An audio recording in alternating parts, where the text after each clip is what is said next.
The last time the Detroit Lions had beaten the Green Bay Packers 4 times in a row, Ronald Reagan was the president in his first term. The last time the Detroit Lions won the division, it wasn't even the NFC North, it was the NFC Central.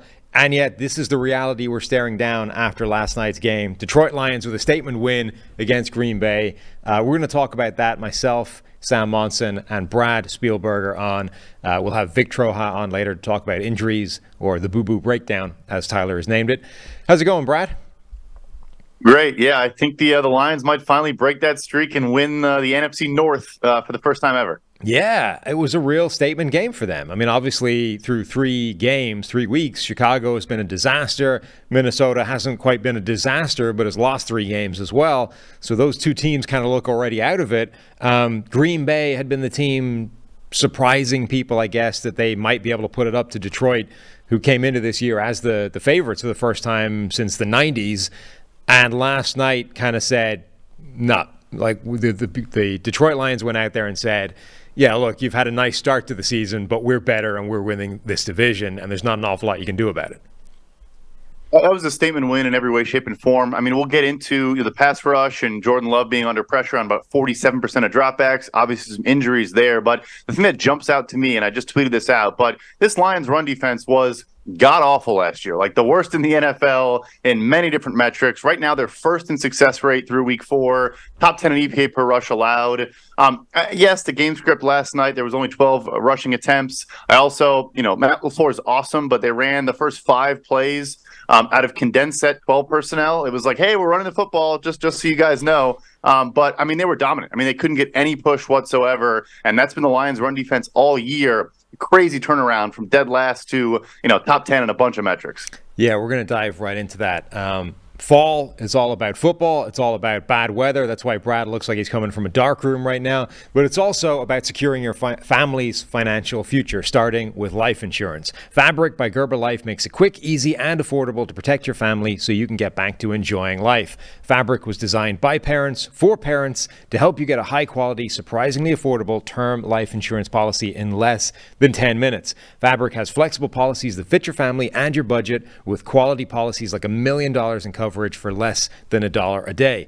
Get your personalized quote in minutes and then apply when it's convenient for you. It's all online and on your schedule. You could go from start to covered in less than 10 minutes with no health exam required. Join the thousands of parents who trust Fabric to protect their family. Apply today in just minutes at meetfabric.com/PFFNFL. That's meetfabric.com/PFFNFL. MEET fabric.com/PFFNFL. Policies issued by Western Southern Life Insurance Company, not available in certain states. Prices subject to underwriting and health questions. Yeah, it really was a statement win, Brad. Like, the Lions just went out there and from the very outset said, we're going to roll on offense. That's what we've been doing all for a while now, dating back to last season.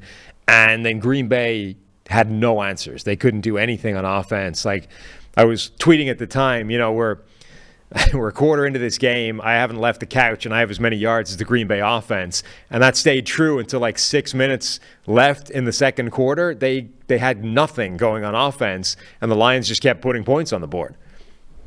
Yeah, in every way, right? I mean, they weren't super efficient carrying the football, but did enough. Were effective enough with David Montgomery, and they get 32 carries for about 3.8 yards a clip. But it was definitely enough to stay on the field, keep the Packers' offense off. And look, the Packers did have a bunch of injuries here, and even some guys that did play, like Rashawn Gary, like Aaron Jones, on snap counts. But we've seen this team overcome injuries like that so often. I remember the Rams Super Bowl year. The Rams were coming into Green Bay. The Packers were down 1 million players. Obviously, Aaron Rodgers was there, and they had a resounding win over the eventual Super Bowl champion LA Rams in that game. I kind of thought we might see the same thing last night. They'd scheme around it. They'd find a way. But no, Detroit, I mean, really, it was a dominant outing every step of the way. Yeah, one of the biggest kind of characteristics, I think, of the game was how much the Green Bay offensive line that was banged up was just overmatched. Like, they got beaten across the board, but particularly in pass protection. They were down, multiple players. David Bakhtiari now looks like he might be done for the entire season. That's a big blow for them. Still one of the best left tackles in the NFL, particularly from a pass blocking standpoint. Zach Tom, who's been great since coming into the league, was beaten fairly soundly by Aiden Hutchinson on the other side. And then obviously, down to the third string in terms of, or your swing tackle, left tackle, Rasheed Walker, gave up some pressure. Royce Newman inside was beaten fairly handily. Like, one of the things about Jordan Love and this whole Packers dynamic has been, yeah, look, there's some things we're working on, young players, blah, blah, blah, but the offensive line had been an amazing platform to start from. It wasn't in this game. I think he was either the least pressured or second least pressured quarterback in the NFL through week 3. And he was still good last night when not pressured. He was 17 of 22 for 198 yards, a touchdown, and 1 pick. But it was the tipped pass by Alex Anzalone. Just a very nice play there. But yeah, so he is still good from a clean pocket. But like you said, also got a shot. I mean, Aleem McNeil is becoming a weekly game wrecker on the interior, and they have so many fun, John Kaminsky, all these other ancillary pieces that really bring an edge to this defense. Yeah, they were, you don't see that against the Green Bay Packers very often, even with, Elgton Jenkins out, and I think Zach Tom also was like a game time decision type player there with an injury as well. But even regardless, we're so used to seeing them overcome that, and they just could not at all last night. Yeah, I mean, we had been saying heading into this game that the Lions need to find, a complementary piece to Aiden Hutchinson, because he'd been playing amazingly. But when it's only one guy, you can take that away. Or the defense has to work extra hard at moving him around and getting him into, beneficial situations, so they can't just take that one guy away. Well, in this game, both of those things happened, right? They moved Aiden Hutchinson around to keep him away from the extra attention, and John Kaminsky had 7 total pressures. Aleem McNeil had 4. Charles Harris had 4. Now, they weren't he rushed the passer a lot, so 4 total pressures isn't the most amazing return in the world, but the wins were really impressive for Charles Harris when they came. So they had that extra pressure in the complementary piece, and then Aiden Hutchinson himself has 8 pressures and is, the standard dominating force that he's becoming now. That was the defensive line and the defensive front that the Lions need to have. 100%, right? And you still, James Houston obviously out for an extended period, but we know he's the, mercenary 10, 15 snaps a game, but he'll probably get 5 pressures on those 15 snaps. So he'll come back. I think Josh Pascal, their second round edge out of Kentucky from a couple years ago, is starting to get better each week. Very good edge setter against the run as well. Yeah, like that unit is starting to play really well and protecting a secondary that's not bad, but, we still haven't seen Emmanuel Mosley much this year. Cam Sutton had a great game. Had an awesome tackle against the run as well. Love this safety trio. Jerry Jacobs is a good backup corner. Like, I think the big thing there, oftentimes these emerging teams that are kind of get all the hype and get all the traction, it's because oftentimes they get good starter level players. Like you mentioned Aiden Hutchinson, and we say, okay, this guy's awesome. They have a lot of those flashy names. They now have depth as well at all 3 levels. Derek Barnes is, playing better at linebacker. Like, that's how you really take that next step is everyone has injuries. Everyone has issues. Can you overcome that on both sides of the ball for the Lions? They have a couple good reserve offensive linemen as well. Like, this isn't just hey, they picked top 5 a million years in a row, and they have a lot of fun names. It's like that is also true, but they have depth, at pretty much every unit right now. That, it felt this way at the time, but Detroit must be looking back at that Aiden Hutchinson, the sort of fortuitous way that he ended up available for them at number 2 overall, as just one of the biggest bounces of luck that they could have gotten in the last, however many years. I mean, the decision by Jacksonville to draft Trayvon Walker, this literally unprecedented athletic specimen, number 1 overall, rather than Aiden Hutchinson or, Sauce Gardner. Like, there were other options that could have gone number 1. Instead, they go for this pure athletic project. So far, Trayvon Walker hasn't really improved or hasn't done much. Meanwhile, Aiden Hutchinson, the guy who had, the production in college, who had a pretty impressive athletic profile himself, the one question mark was like slightly short arms, right? Aiden Hutchinson is now emerging as a genuine superstar. I mean, he leads the NFL in total pressures. He would because he's had an extra game, but he has 8 more pressures than anybody else. So if someone else even wants to join him on 27 pressures after 4 games, they need 8 in the next game. He's looking like one of the best pass rushers in the NFL.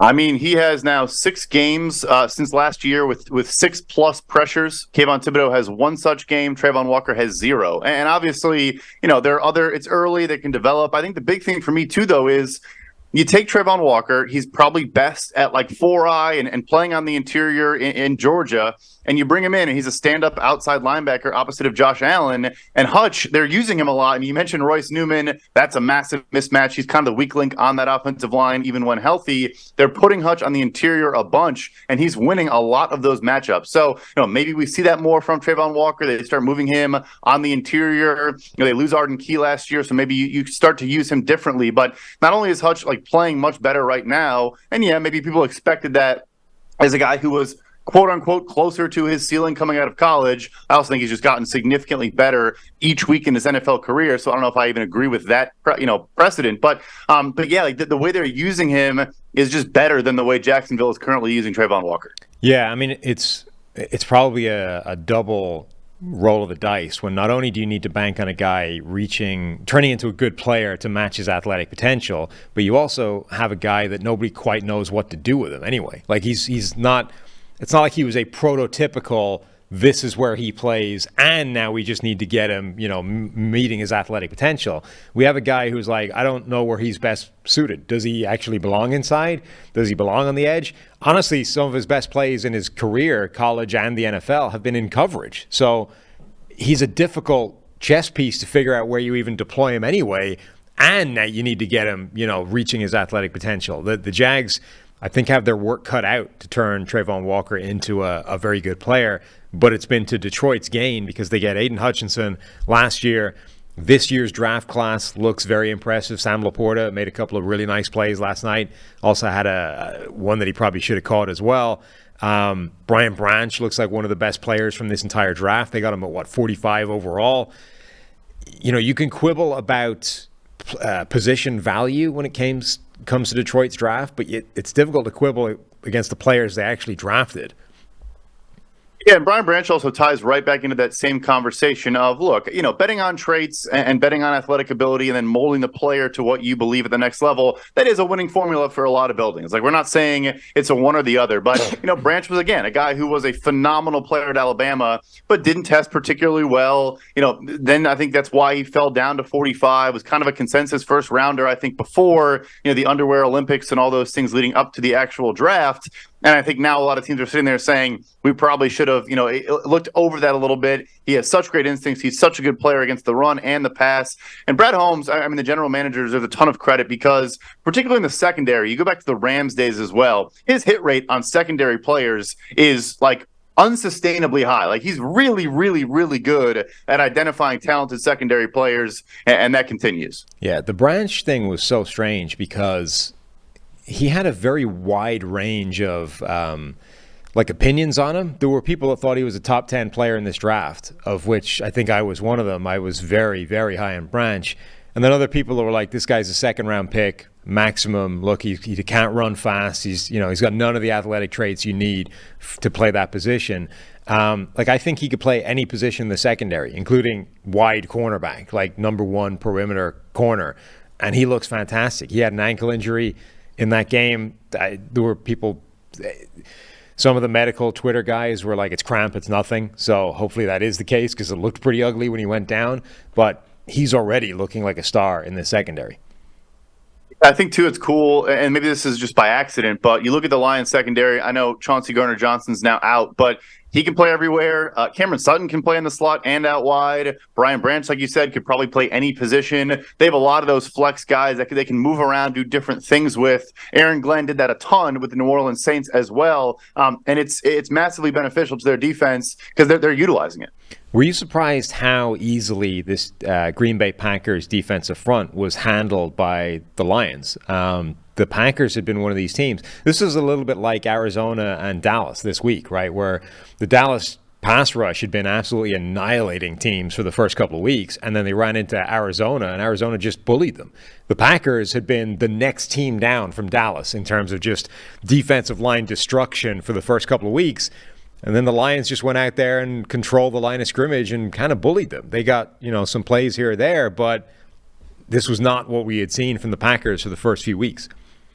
I think part of it was kind of game script where, I mean, Rashawn Gary had 13 snaps last night. And I think coming into a Thursday and also the game was out of hand, 10 minutes into the game. So Right. I probably wouldn't have played him a whole lot myself either, but had 4 pressures and won 5 of those 13 pass rush snaps. So he's still phenomenal. Devontae Wyatt, I think, is starting to look like the first round pick out of Georgia that they thought they were going to get in the first place, playing some very good football. So yeah, I think there were some positive signs, but yeah, I mean, once you're down, 17-3 or whatever it was, super early in the game, I think that also kind of dictated a little bit. So not super concerned with their front. They lose Devondre Campbell for this game, Jair Alexander for this game. They were banged up, but yeah, it was, again, not a game we're used to seeing from Green Bay on both sides of the trenches. And then the last player probably worth mentioning for Green Bay was Quay Walker, who was all over the field.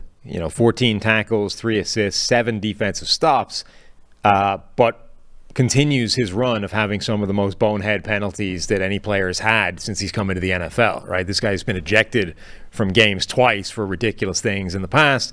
And then in this game, right as Green Bay was thinking about mounting the kind of comeback they had last week, right? They're just about clinging on. They've started to get some momentum back in their direction. They just need the ball back. And he took a field goal off the board and turned it into a touchdown by a ridiculous penalty that you can't do, jumping over somebody from a run-up. Yeah, no, he's a special athlete. You see that in space. He can cover. He didn't have the greatest night covering last night, but you have seen it on tight ends, running backs. He can do a lot of good. But yeah, I mean, it's a 4-point penalty on that one in particular. You just can't have that as consistently as you've had it from him so far. Crazy.